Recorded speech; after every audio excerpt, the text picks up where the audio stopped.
It's just gone 6:30 and you're watching East Midlands Today. Tonight, complaints about the government building, which is lit up like a Christmas tree. We'll be finding out just how much public money is being spent keeping this building alight.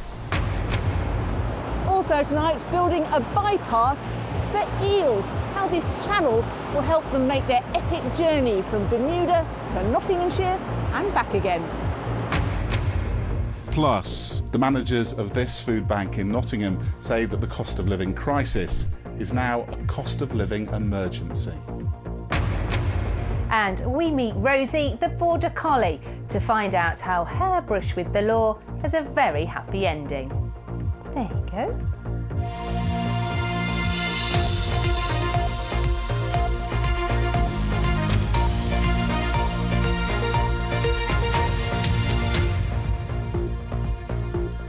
Hello and welcome to Tuesday's East Midlands Today with me, Emily Anderson. Good evening.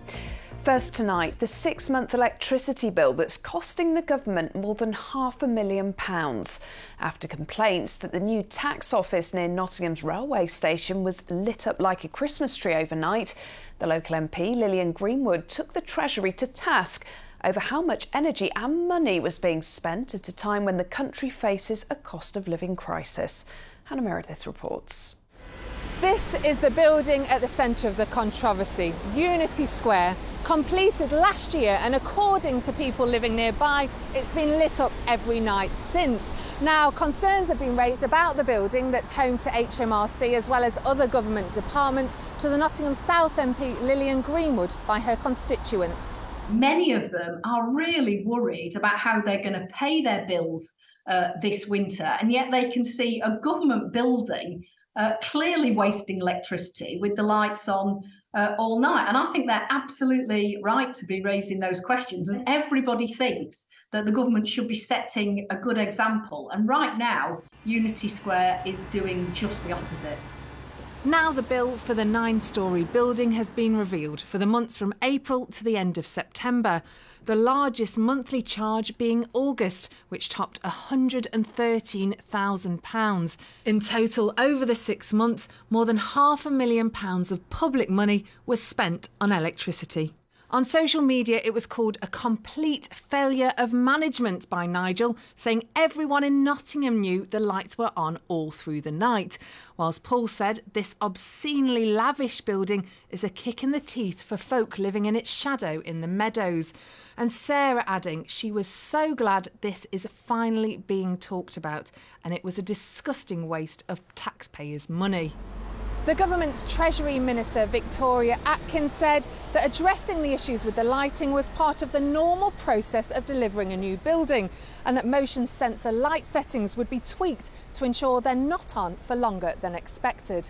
I think the truth is we'll know, or my constituents will know, because when they look out of their windows when they're walking past that building at night, they'll be able to see whether there are lots of lights shining bright. Someone described it as being lit up like a Christmas tree. I would expect that to change.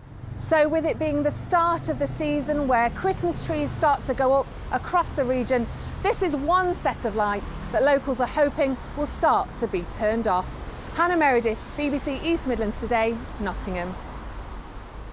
Next tonight, those running a food bank in Nottingham say the cost of living crisis is turning into a cost of living emergency.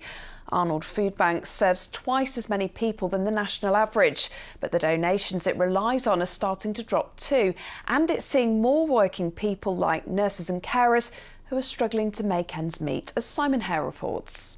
We're always short of meat, we're always short of tin fruit. A tour of the Arnold Food Bank by council, supermarket and community group representatives.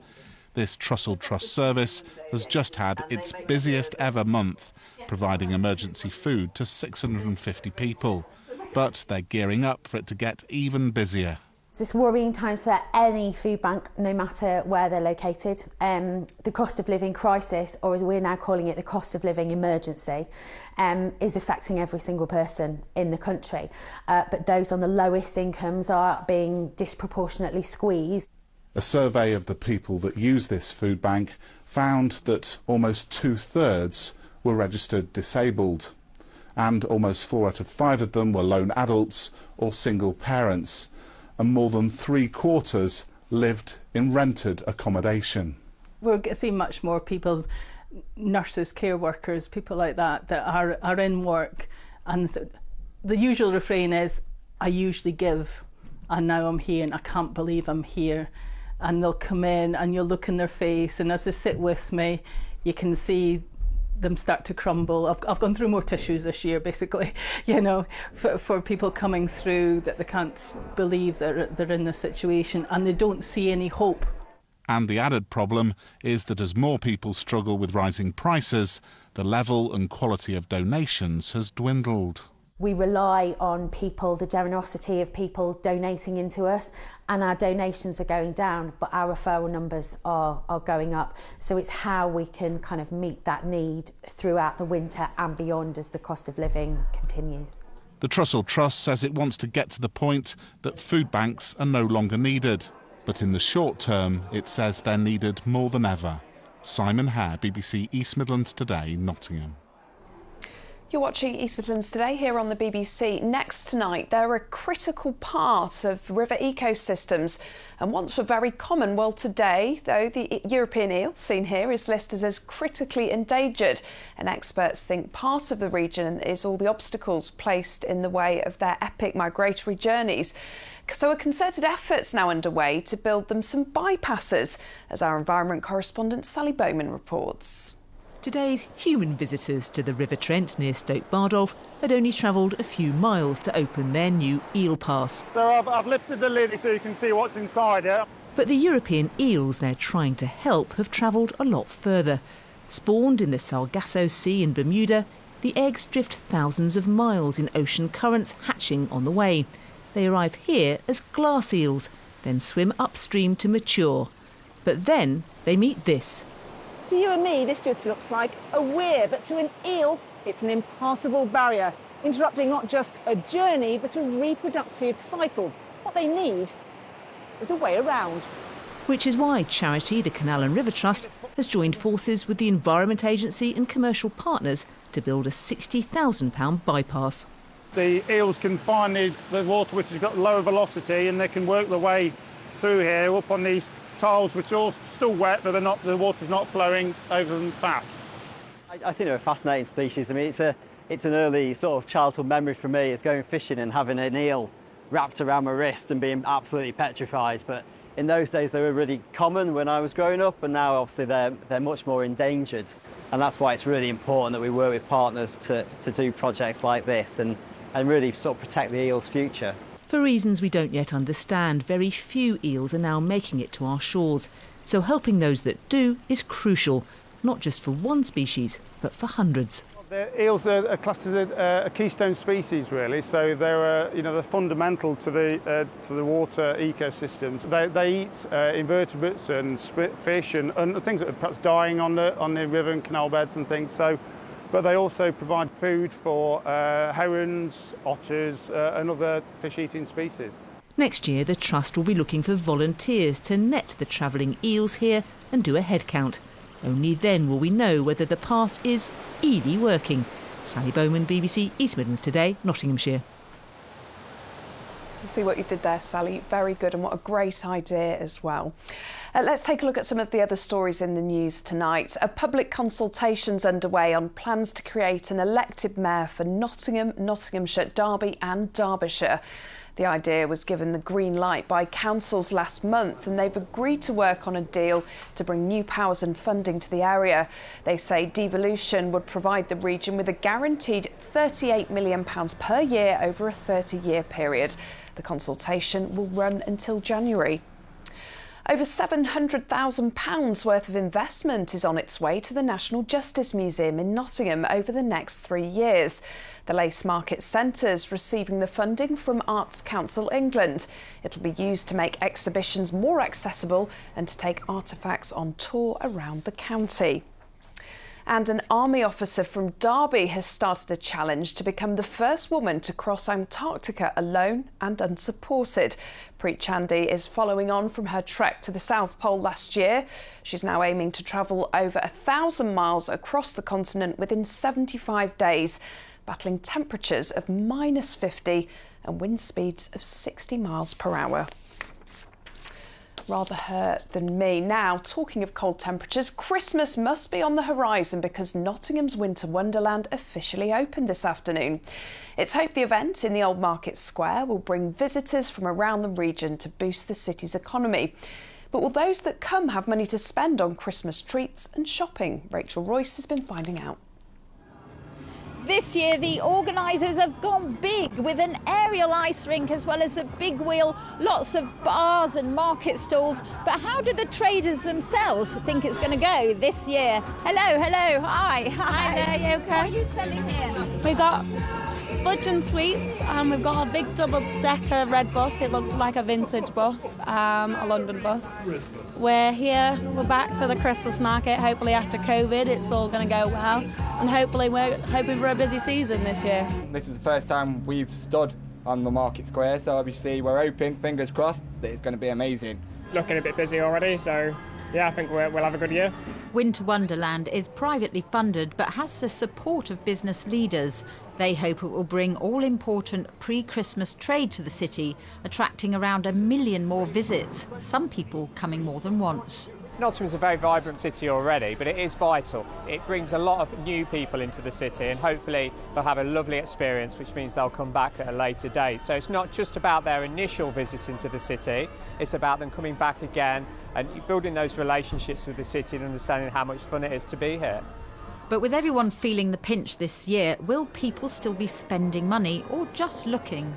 Yeah, it makes you get in the Christmas spirit. Yeah. Really like it, yeah. We're just from Lincoln, so there's nothing much in there at the minute, so coming into this is just fantastic. Have you come in especially? Yeah, we've come to get some Christmas shopping, yeah. Do you think you'll be spending as much as usual or more cautious? No, Christmas is kind of going ahead whatever. Yeah, definitely. We'll cut back on the heating, I think. Yeah, everyone will get snuddies for Christmas. I know that everyone's cut back in my family. We're doing Secret Santas instead of buying presents individually. Will you be coming and spending money here? Yeah, definitely. We've just come for a look round today because it's first day opening, but no. You'll be back? Yeah, 100%. 2, 1. Winter Wonderland offers a chance to enjoy the festive season and hopefully help an economy that at the moment is a little less sparkly than usual. Rachel Royce, BBC East Midlands Today, Nottingham. Wonderful, but it still feels too early. Now, this Friday is the big fundraising day for BBC Children in Need. All the money raised goes to support charities who are working to improve the lives of children and young people. Here in the East Midlands, of course, the charity is currently funding 110 projects to the value of £6.5 million. Sinfonia Viva is an orchestra from Derby which receives a grant to give bespoke one-to-one music therapy to children who have special educational needs. We caught up with a session at Ellesmere College in Leicester.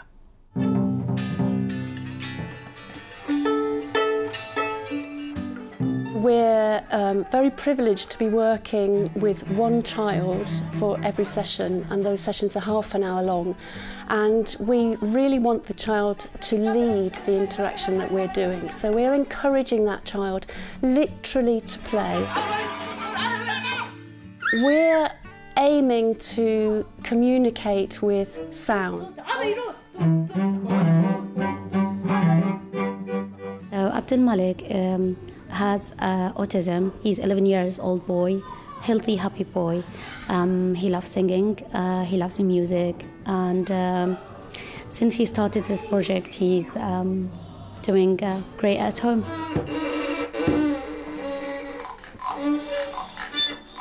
It's absolutely fantastic because music has this power to connect with people, and you know, emotions are triggered and they're also expressed through music without needing to speak.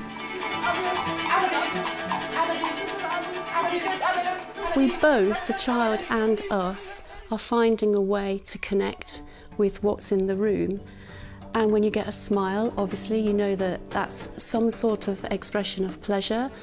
Having music to communicate with other people is just amazing thing for Abdul, and he really enjoy his time. I can see the smile on his face, the happiness in his eyes.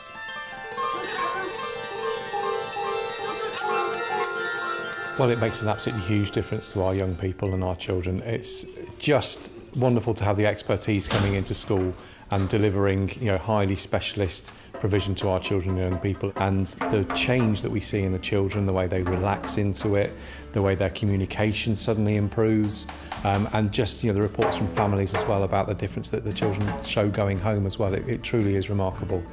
It's a great opportunity for him to express himself in a way I didn't believe myself when I saw him, because he was the leader. He was the one who's telling the lady, I want to hear this, I want to hear that. It's amazing. I cannot speak more than I cannot express, really. It's amazing. Well, Simon Antrobus is the Chief Executive of Children in Need. Simon, as we've just seen, Children in Need money makes such a huge difference to young people and families across the region, doesn't it?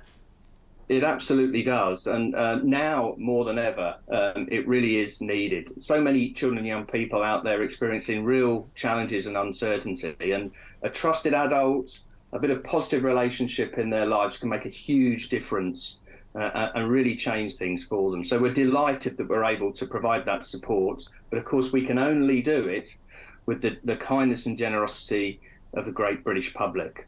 Which is so good to see. And loads of fundraising events are taking place across the East Midlands. And just the other day, actually, there was a big one in Rushcliffe Country Park with Joe Wicks, and you were there.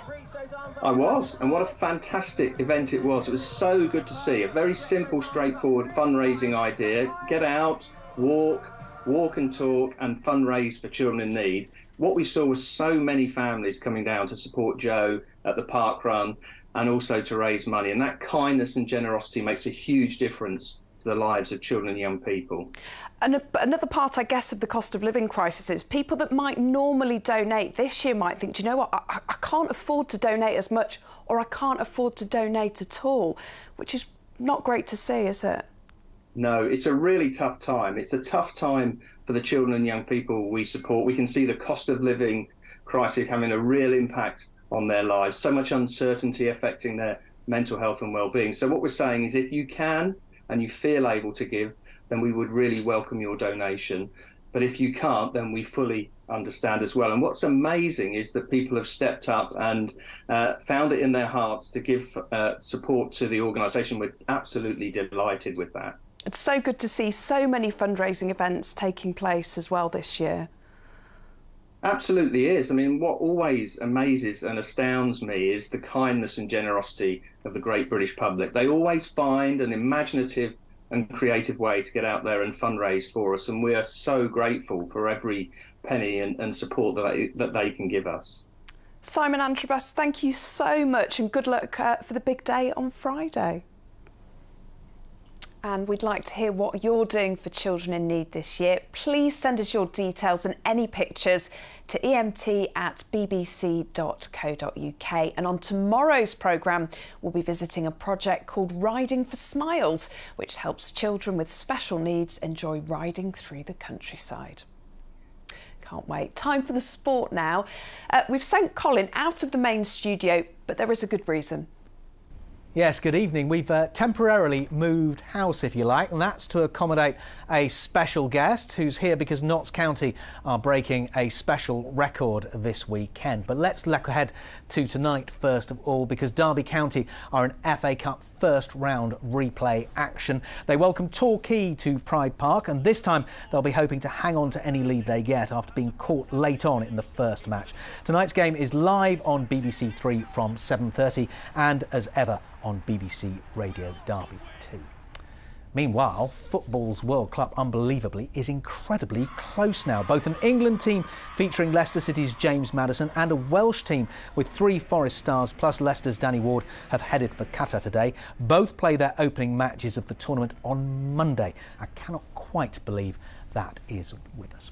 But with the Premier League and the Championship both on an extended break for that World Cup, it's a chance for teams lower down the pyramid to grab a bigger share of the spotlight, and that is something that Notts County will really be doing this weekend as they once again break the National League attendance record. Over 16,000 £5 tickets for the visit of Yeovil Town have flown out the door. It is a sellout. The team they'll be seeing is on a 10-match unbeaten run. They are top of the table. The manager is here, Luke Williams, fresh from being named October Manager of the Month. I suppose the first question's got to be, what's going right for you? Well, I think the players, most importantly, are playing extremely well and working very, very hard. You've got some real talent in there as well, haven't you? I mean, we've talked about Macaulay Langstaff and what he's doing, but it's throughout the team as well. Yeah, there's a lot of talent in there, but I think that, you know, the talent is one thing, but if you don't have the hard work and the graft, then it doesn't come to fruition.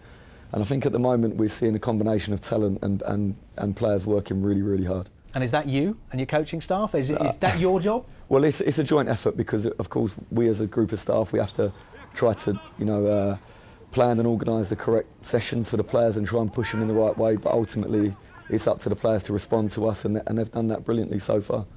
When you came in, we talked a lot about the expectations there were at Notts County. It's a big club in a league that's very hard to get out of. Have you been enjoying it and relishing that pressure?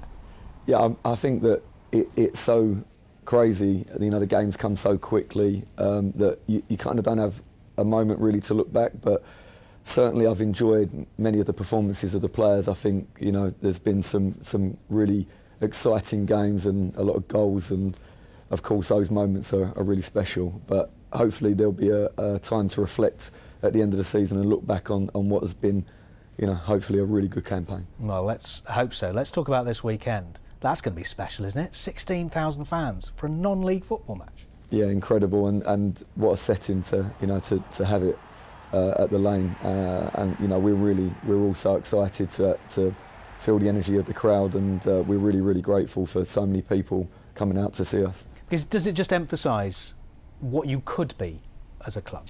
Absolutely. I think everything is there. We're in a fantastic city. We have a great fan base, and we have a fantastic stadium and pitch to play the game on.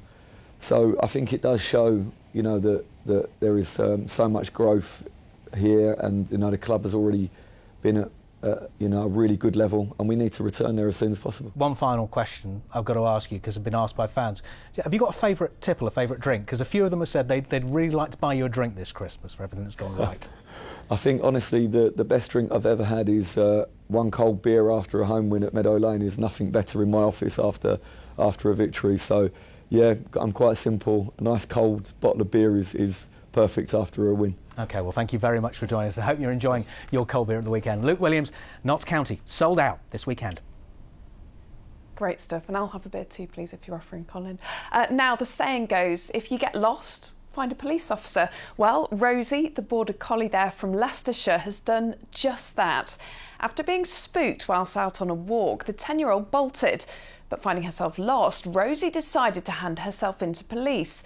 And with the right leads, she's now been reunited with her owners. Victoria Hicks has the story. Meet Rosie, the rescue border collie, enjoying plenty of treats back at her home in Loughborough. Come on then, walkies. Whoa! But on her favourite walk to Southfields Park... This way, that's it. Rosie, who's 10, ran away from her owner Steve. How did you lose Rosie when you got to the park? A firework went off and she's very frightened of fireworks. She ran away and went under the hedge. I thought I'd find her cowering under it and be able to soothe her, but she had gone into the council offices, and when I got there, she'd left the council offices and was nowhere to be seen.